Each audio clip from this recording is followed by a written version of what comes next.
Caitlin Clark, has just been slapped in the face by her own peers in the 2025 WNBA All-Star voting. And here's where it gets even crazier. Stick around because this next part is huge. The 2025 WNBA All-Star voting results, announced on June 30th, 2025, are a masterclass in contradiction. And this is where things go completely off the rails. Clark dominated the fan vote with 1,293,526 votes, the most in a single season in WNBA history, outpacing Minnesota Lynx star Napheesa Collier's 1,176,020. This wasn't just a win.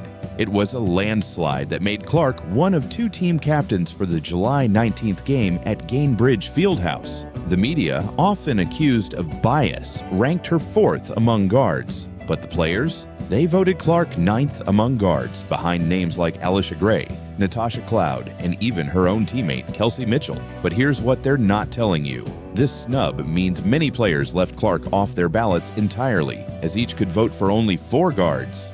And the reason why will shock you.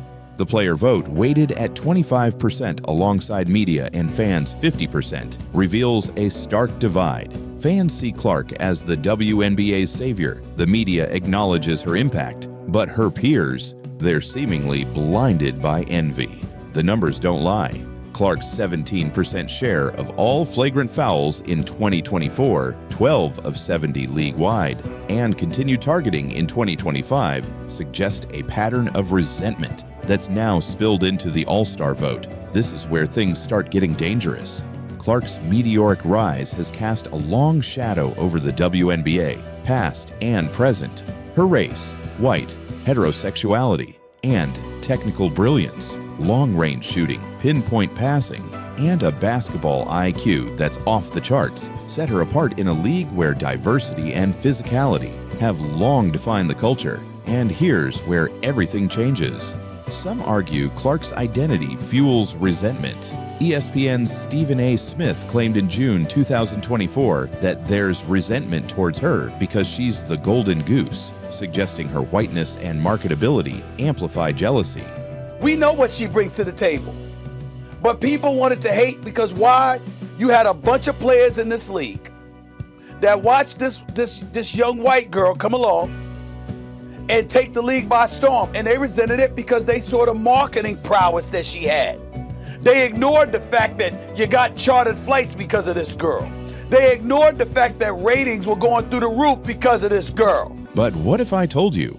That's not the worst part. Clark's heterosexuality has also been weaponized in narratives, with some fans claiming her traditional image, complete with a public relationship with Connor McCaffrey, clashes with the WNBA's progressive ethos. And the consequences? They were brutal, despite her efforts to fit in, praising veterans, deflecting credit, and avoiding controversy. Clark's peers seem to reject her. Former player Candace Parker's silence on Clark's impact, contrasted with her vocal support for Aja Wilson, fuels this narrative. And this part, it changes everything. Clark's technical gifts, averaging 18.2 points, 8.9 assists, and 5.0 rebounds in 2025, despite missing 7 games, place her in a league of her own.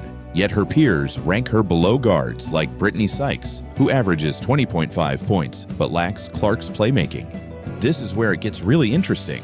The WNBA's inability to harness Clark's momentum is a self-inflicted wound of epic proportions. And here's where things go completely off script.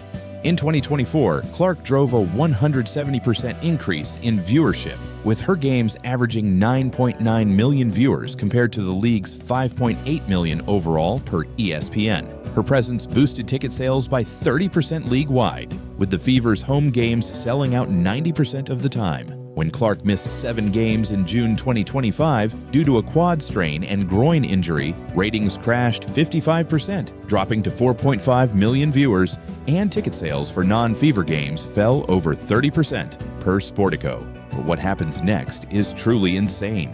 These numbers prove Clark, not the rookie class or veterans like Wilson, is the WNBA's primary draw. And the craziest part? It's 100% real. The league's $200 million annual media deal, finalized in 2024, owes much to Clark's halo effect. Her All-Star voting numbers tell the story. In 2023, before Clark's arrival, A'ja Wilson led with 95,860 votes. In 2024, Clark garnered 700,735. In 2025, she hit 1,293,526, a 13-fold increase in fan engagement. But here's something most people completely miss. The WNBA's financials remain dire, with a reported $40 million loss in 2024, its most profitable season. Why?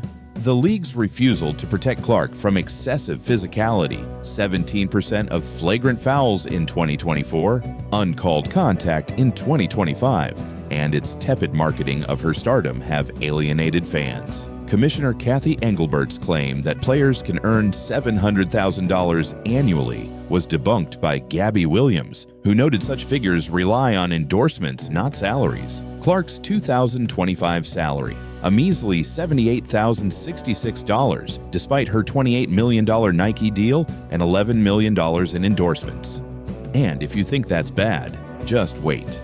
The WNBA's officiating failures, like ignoring hard fouls on Clark by Chennedy Carter and Dejounte Carrington in 2024, have fueled perceptions of bias. The All-Star vote snub is the latest insult, with players prioritizing personal grudges over the league's growth. And you'll want to pay close attention to this part.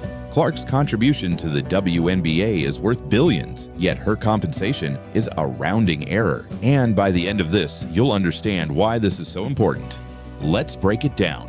Clark's 9.9 million average viewers in 2024 translated to $50 million in additional ad revenue, per Nielsen estimates. Her 30% ticket sales boost added $20 million league-wide, based on Sportico's $66 million total ticket revenue. Her All-Star voting surge, 1.3 million versus 95,860 in 2023, reflects a fan base that's doubled sponsorship interest, contributing to the $200 million media deal. Conservatively, Clark's direct and indirect impact added $1 billion in brand value to the WNBA over 2 years. In the NBA, LeBron James earns $48.7 million annually, reflecting his revenue-driving power. Clark's impact surpasses LeBron's relative to their league's sizes. NBA revenue is $10 billion versus WNBA's $200 million. If LeBron's salary is 0.49% of NBA revenue, Clark's should be 0.49% of $1 billion in added WNBA value, $4.9 million annually, minimum. Add her global marketability, Nike's $28 million deal, and a fair salary could hit $10 million, aligning with top European League offers, $1.5 to $3 million. Clark's $11 million in endorsements, Gatorade State Farm, dwarfs her WNBA pay, but her peers benefit from her halo effect. Charter flights introduced in 2024 at $25 million annually, and salary increases. The CBA opt-out aims for 20% raises are Clark-driven perks. Yet, her salary remains below $80,000, and that's where things take a wild turn. A fair contract reflecting her billion-dollar impact should include a $5 to $10 million base, 10% of Fever ticket revenue, $1 million, and 5% of league media revenue, $10 million, totaling $16 to $21 million annually. And the best part? We're just getting started. Clark's underpayment is a symptom of the WNBA's failure to monetize her stardom. Instead of marketing her as the face of the league, they let players snub her in votes and fouls, while veterans like Wilson, 2024 MVP, and Stuart hog the spotlight. But wait, this next part is what really matters. The WNBA's $40 million loss proves they're not just failing Clark, they're failing themselves. This is where things go from bad to worse. The WNBA's players, past and present, bask in Clark's glow, but refuse to acknowledge it. And here's where things go completely off the rails. Charter flights, sold-out arenas, and a new CBA with higher salaries are direct results of Clark's arrival, yet players like Carter, infamous for her 2024 body check, and Sykes, who outranked Clark in All-Star votes, would rather post TikTok dances than give credit. And the truth behind this, it's absolutely insane. A'ja Wilson's 2024 MVP speech barely mentioned Clark. despite Clark's games against the Aces drawing 12 million viewers. Diana Taurasi's 2024 comment that Clark would face a reality check in the WNBA Age Like Milk, as Clark shattered assist records and led the Fever to the playoffs. And that's when I discovered something shocking.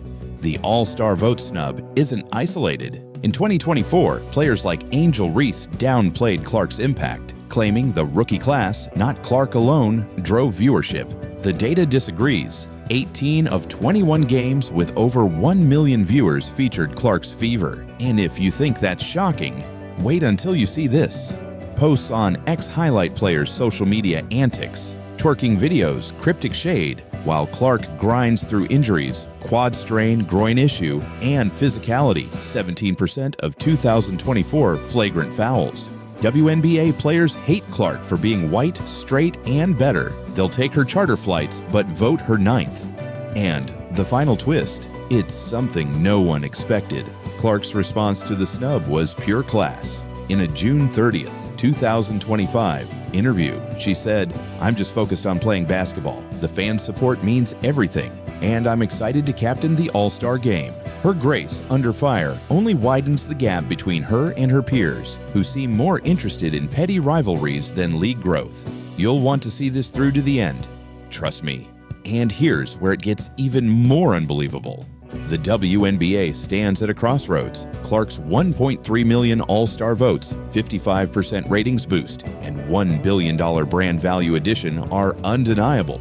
Yet the league's players and leadership fumble the bag. This next part is where it all falls apart. By allowing physical targeting and peer snubs, the WNBA risks alienating Clark's fan base, which drove a 13-fold voting increase. The $40 million loss in 2024, despite record viewership, screams mismanagement.